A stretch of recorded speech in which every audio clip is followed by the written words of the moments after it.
Siwmai, diolch yn fawr am ei gwylio yma hwn. Fan yma ar y sgrin, mae gyda ni y poriwr Chrome, ac wedyn os ydych chi'n edrych ar y cornel o'r brig dde, mae'n dweud mae'r fersiwn newydd o'r Chrome ar gael, ac wedyn os ydych chi'n clicio ar y botwm fan yma, mae'n dweud mae'r Chrome allan o'i dyddiad, ac wedyn os ydych chi'n clicio ar hynny, mae'n dweud ni ellir diweddaru Chrome, felly dan y gerau hyn, mae gyda ni neges yn dweud ni allai Chrome diweddaru i'r fersiwn diweddaf. Felly ydych chi'n methu allan o'r adnoddau newydd ac hefyd datrysiadau diogelwch. Ac wedyn mae gyda ni y botwm i ail mesafydlu Chrome.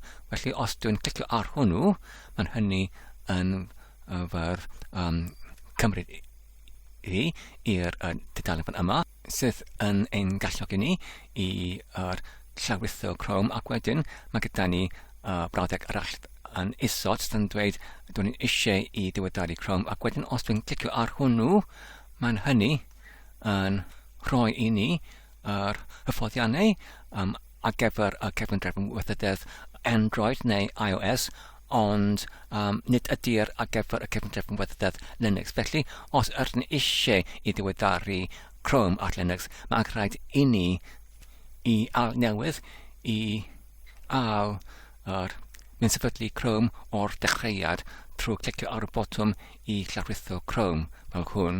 Ac wedyn mae'n rhaid i ni unwaith eto i gytuno gyda'r amodau fan yma.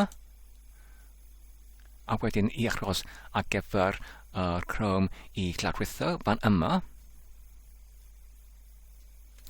Ac wedyn nawr, ar ôl y llawrythiad, mae gyda ni meddalwedd ar gyfer yr gollyngiad diwethaf o'r Chrome fan yma gyda'r oldodiad .deb. Felly sut ydych chi'n gallu sefydlu yr ffeil fan yma gyda'r oldodiad .deb. Felly mae'n rhaid i ni i gychwyn terfynach.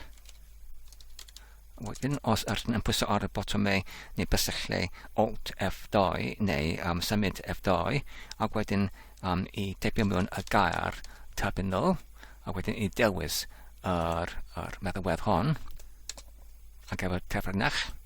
Ac wedyn nawr, mae'n rhaid i ni i mochio i'r bygell ar gyfer yr llawrythiadau o'r hwn fan yma.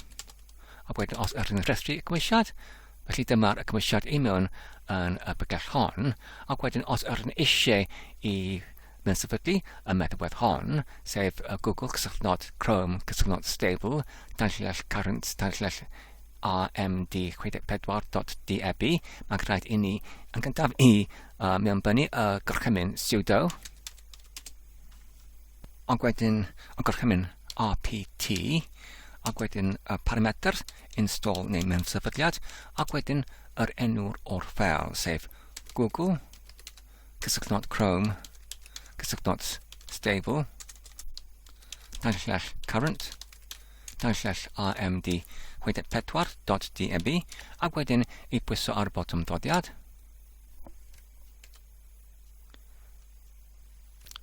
Wedyn, nawr mae gyda ni y neges gwall sydd yn dweud ni ellir llawrllir becyn Google Chrome stable current rmd64.deb.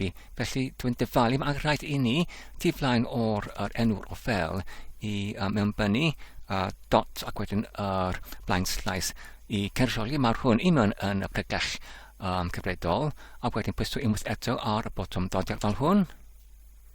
Nawr mae'n wedi canfod yr ffeil, ac wedyn mae'n dweud nawr mae'n rhaid 11.9 o megabyteau.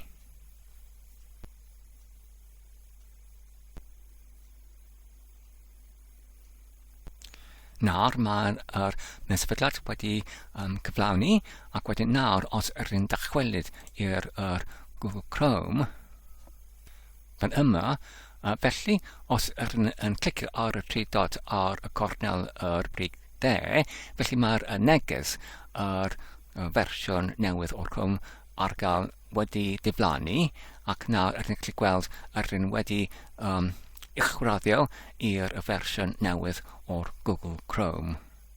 Felly dyna ni i gyd ar gyfer nawr. Diolch yn fawr am eich gwylio am y fideo hwn. Tan y tro nesaf, cadwch yn saff yn iach, a hwyl.